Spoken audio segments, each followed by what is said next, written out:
Raises for organized labor at Cincinnati City Hall is now set for the week of Labor Day. After 3 hours of debate, Council's Budget Committee put off any action until next month. Local 12's Jeff Hurst joins us live. He's at City Hall, where today's meeting has just wrapped up. Jeff, I bet it was active. You know, I've covered enough budget hearings down here to know that budget hearings and budget stories can be pretty darn boring and confusing, a lot of numbers. But this hearing, this one was emotional. It's crazy now. It's not fun to say goodbye to him, knowing it could be his last. They deserve their raise, and I hope that you stand behind them. A packed house of more than 200 cops, firefighters, and other city workers backed Mayor John Cranley's proposal for a 5% pay raise for half a year, then 5% for the year after that, and 4% on the year following that. So don't let anyone mislead you. This budget is structurally balanced and will continue to be structurally balanced. And I have, more than anyone else in this room or in this administration, a track record of delivering on that point. The city manager himself has gone out and said that we are the finest police department in the country.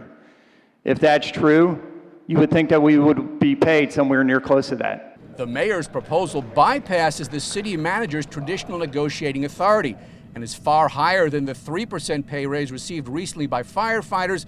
And also that same 3% is in the city budget for the next year for the police department, although not yet implemented. At issue, what can the city afford? With all due respect to the mayor, I think this financial situation is much more complicated than what's been presented.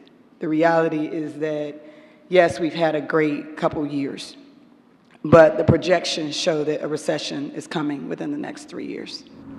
There are 5 labor groups covered by this if everybody gets what the mayor wants, if city council goes along with it. Police, fire, AFSCME, which is trash and snow plowing and stuff.